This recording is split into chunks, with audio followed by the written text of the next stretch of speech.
എല്ലാവർക്കും ലേണിംഗ് ക്രിയിലേക്ക് സ്വാഗതം. എൻ്റെ ഇന്നത്തെ ക്ലാസ് അല്ല, വേർഡ് പ്രോസസ്സിങ്ങിൻ്റെ പരീക്ഷ ജൂലൈ 13-ാം തീയതിയാണ് തുടങ്ങുന്നത്.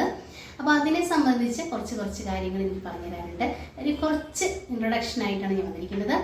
കുറേ കുട്ടികൾ ഡൗട്ട്സുകൾ ചോദിച്ചിട്ടുണ്ട്, കമൻറ്റിൽ അറിയിച്ചിട്ടുണ്ട്. അതുപോലെ തന്നെ മലയാളത്തിൻ്റെയാണ് ഞാൻ ഇന്ന് ഇടുന്നത് കേട്ടോ. മലയാളത്തിന് ഇടുന്നതെന്ന് വെച്ചിട്ടുണ്ടെങ്കിൽ പ്രാക്ടിക്കലൊന്നുമില്ല. കുറേ ഞാൻ ക്ലാസ് ഇട്ടിരുന്നു, അതൊക്കെ നന്നായിട്ട് നോക്കുക.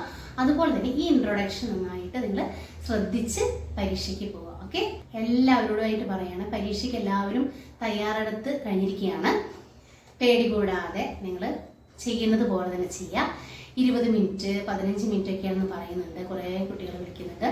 അപ്പോൾ അത്ര വരെ എത്തുന്നുണ്ട്, 10 മിനിറ്റിന് എത്തുന്നില്ല എന്ന് പറയുന്നുണ്ട്. നല്ലപോലെ പ്രാക്ടീസ് വേണം കേട്ടോ. എല്ലാ ദിവസവും നല്ലപോലെ പ്രാക്ടീസ് ഉണ്ടെങ്കിൽ മാത്രമേ നമുക്ക് പരീക്ഷ പാസ്സാവാനായിട്ട് പറ്റൂ. അടുത്തതായിട്ട് വളരെ ഇമ്പോർട്ടൻ്റ് ആയിട്ടുള്ള കാര്യം പറയാനുള്ളത്, നമുക്ക് സോഫ്റ്റ്വെയർ ആണ് തരുന്നത്. മലയാളത്തിന് സോഫ്റ്റ്വെയർ കേട്ടോ.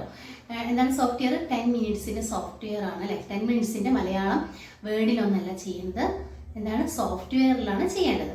മലയാളം ആയാലും ഇംഗ്ലീഷ് ആയാലും സോഫ്റ്റ്വെയർ ആണ് ചെയ്യുന്നത്. സെക്കൻഡ് പേപ്പർ മാത്രം നമുക്ക് വ്യത്യാസമുള്ളൂ. ഏതിലാണ്? വേർഡ് അല്ലേ, മൈക്രോസോഫ്റ്റ് വേർഡിലാണ് ചെയ്യുന്നത്. അതാദ്യം നിങ്ങൾ മനസ്സിലാക്കുക. കുറേ കുട്ടികൾക്ക് അത് പിന്നെ ഡൗട്ട്സുകൾ ഇങ്ങനെ വന്നുകൊണ്ടിരിക്കുകയാണ്. അതുകൊണ്ടാണ് ഇങ്ങനെ ഞാൻ ഒരു ചെറിയൊരു വീഡിയോ ഇടാൻ തീരുമാനിച്ചത്.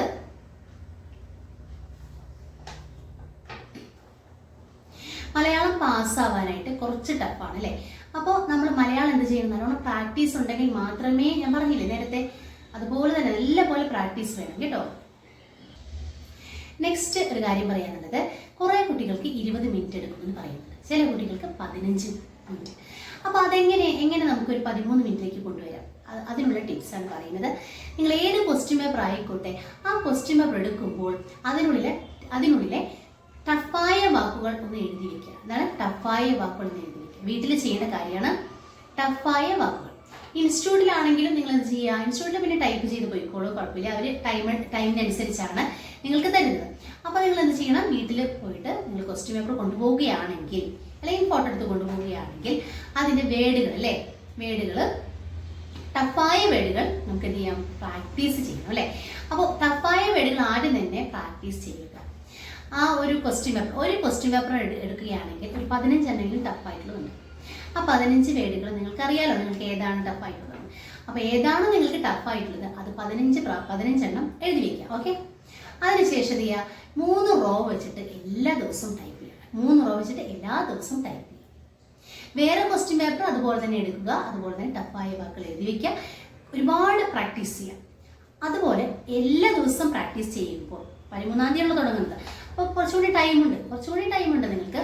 അപ്പോൾ ഇതുപോലെ പ്രാക്ടീസ് ചെയ്തിട്ട് നിങ്ങൾ എന്ത് ചെയ്യണം? ഒരു ക്വസ്റ്റ്യൻ പേപ്പർ എടുക്കുക. നെക്സ്റ്റ് എന്ത് ചെയ്യണം? എല്ലാവരും വീട്ടിലും കമ്പ്യൂട്ടർ ഉണ്ടെന്ന് വിചാരിക്കണം. ചില കുട്ടികളുടെ വീട്ടിൽ കമ്പ്യൂട്ടർ ഇല്ല, അതുകൊണ്ട് തന്നെ ഇതുപോലെ തന്നെ പ്രാക്ടീസ് ചെയ്യാൻ ശ്രമിക്കുക. എന്ത് ചെയ്യണം? 3-4 റോ വെച്ചിട്ട് ടൈപ്പ് ചെയ്യുക. പറഞ്ഞ് ടൈപ്പ് ചെയ്യുക. എന്താണ്? പറഞ്ഞ് ടൈപ്പ് ചെയ്താലേ നമ്മുടെ മനസ്സിൽ അതിരിക്കുള്ളൂ. അതുകൊണ്ടാണ് പറഞ്ഞ് ടൈപ്പ് ചെയ്യാനായിട്ട് പറയുന്നത്. ഇംഗ്ലീഷ് ആണെങ്കിൽ നമുക്ക് പ്രശ്നമില്ല, പറഞ്ഞ് ടൈപ്പ് ചെയ്തില്ലെങ്കിൽ കുഴപ്പമില്ല, വേഗം നമുക്ക് ടൈപ്പ് ചെയ്യാം. പക്ഷെ മലയാളത്തിൻ്റെ കാര്യത്തിൽ ദേ, എൽ അങ്ങനെയൊക്കെ കുറേ ഒരുപാട് ചില അക്ഷരങ്ങൾ വരുന്നുണ്ടല്ലോ. അങ്ങനെയുള്ള കാര്യങ്ങൾ വരുമ്പോൾ നമുക്ക് പറഞ്ഞടിച്ചാൽ മാത്രമേ അത് ക്ലിയർ ആയിട്ട് നമുക്ക് ടൈപ്പ് ചെയ്യാനായിട്ട് പറ്റൂ. 10 മിനിറ്റ് അങ്ങനെ നോക്കി വെച്ചതിന് ശേഷം എന്ത് ചെയ്യണം? ക്വസ്റ്റ്യൻ പേപ്പർ ടൈപ്പ് ചെയ്യാനായിട്ട് ശ്രമിക്കാം. നമുക്കപ്പോൾ എന്താ കിട്ടുന്നത്? 20 മിനിറ്റിൻ്റെ ടൈം കിട്ടിയ ആളുകൾ എന്ത് ചെയ്യണം? ഒരു 15 മിനിറ്റാവും. ഓക്കെ, 15 മിനിറ്റ് എന്നുള്ളത് 14 മിനിറ്റ്, അങ്ങനെ കുറച്ച് കൊണ്ടുവരും. ഇത് നിങ്ങൾക്ക് തീർച്ചയായിട്ടും ആക്യുറസി ആയിട്ട് അടിക്കാനും പറ്റും. അതുപോലെ തന്നെ 15 മിനിറ്റ് എടുക്കുന്ന കുട്ടികൾക്ക് 12 മിനിറ്റിന്. ഓക്കെ, നല്ലപോലെ പ്രാക്ടീസ് വേണം കേട്ടോ. എല്ലാ കുട്ടികളും മലയാളത്തിലാണ് ഫെയിൽ ആവുന്നത്. സോഫ്റ്റ്വെയറിൽ നമുക്ക് തരുന്നത് കൊണ്ട് സോഫ്റ്റ്വെയറിൽ 12-14 മിനിറ്റ് നമുക്ക് കിട്ടുന്നതല്ല. 10 മിനിറ്റ് കഴിയുമ്പോൾ തന്നെ എന്താ സ്റ്റോപ്പ് ആവും. അതുകൊണ്ടാണ് പറയുന്നത് നല്ലപോലെ പ്രാക്ടീസ് ചെയ്യണം. അടുത്തതായിട്ട് സെക്കൻഡ് പേപ്പറാണ്. സെക്കൻഡ് പേപ്പർ ചെയ്യുമ്പോൾ 20 മിനിറ്റ് ആണ് കേട്ടോ. 20 മിനിറ്റ് എന്നൊക്കെ പറയുമ്പോൾ പെട്ടെന്ന് പോകും കേട്ടോ. അപ്പോൾ അതുകൊണ്ട് ചെയ്യുന്ന കാര്യങ്ങൾ വ്യക്തമായിട്ട് ആക്യുറസിയോട് കൂടി വെപ്രാളപ്പെടാതെ ടൈപ്പ് ചെയ്യുക, അതാണ് വേണ്ടത്. ചില കുട്ടികൾ വേഗം ടൈപ്പ് ചെയ്യും, 20 മിനിറ്റിനുള്ള. അതൊന്നും വേണ്ട. ക്ലിയർ ആയിട്ട് നിങ്ങൾ പകുതിയോളം നല്ല വൃത്തിയിൽ അടിച്ചിട്ടുണ്ടെങ്കിൽ തന്നെ പാസ്ഡാണ്. ഇനി എനിക്ക് പ്രധാനപ്പെട്ട ഒരു കാര്യം പറയാനുള്ളത്, പരീക്ഷാ ഹാളിലേക്ക് ചെല്ലുമ്പോൾ നല്ലപോലെ പ്രാർത്ഥിക്കുക. ഓക്കെ, നല്ല പോലെ പ്രാർത്ഥിക്കുക. ഫസ്റ്റ് നമ്മൾ ചെയ്യേണ്ട കാര്യം ഈശ്വരനോട് നല്ല പോലെ പ്രാർത്ഥിക്കാം. നമ്മൾ 10 മിനിറ്റ് കൊണ്ട് തന്നെ കറക്റ്റായിട്ട് ആക്യുറസിയോടുകൂടി വരണേ എന്ന് പ്രാർത്ഥിക്കും. അതാണ് ഫസ്റ്റ്. സെക്കൻഡ് എന്ന് പറയുന്നത് നമുക്ക് ഒരു കമ്പ്യൂട്ടർ തരട്ടെ. അപ്പോൾ അവിടെ വന്നിട്ട് എന്ത് ചെയ്യണം, കമ്പ്യൂട്ടർ തരുമ്പോൾ ജസ്റ്റ് ഒന്ന് ടൈപ്പ് ചെയ്ത് നോക്കുക. ഓക്കെ, ജസ്റ്റ് ഒന്ന് ടൈപ്പ് ചെയ്ത് നോക്കുക.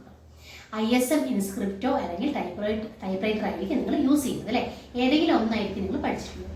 അപ്പോൾ അവരോട് പറയാം ഞാൻ ഇതാണ് പഠിച്ചിരിക്കുന്നത് പറയാം. ഓക്കെ, അപ്പോൾ ഇത്രയും കാര്യങ്ങളുണ്ടെങ്കിൽ ജസ്റ്റ് ഒന്ന് ടെസ്റ്റ് ചെയ്ത് നോക്കണം കേട്ടോ. കീബോർഡിനോ എന്തെങ്കിലും വല്ല പ്രശ്നങ്ങളൊക്കെ ഉണ്ടോ എന്ന് നോക്കണം. ക്ലിയർ?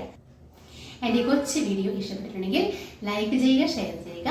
അതോടൊപ്പം തന്നെ പുതിയ ആരെങ്കിലും കാണുന്നുണ്ടെങ്കിൽ സബ്സ്ക്രൈബ് ചെയ്യുക.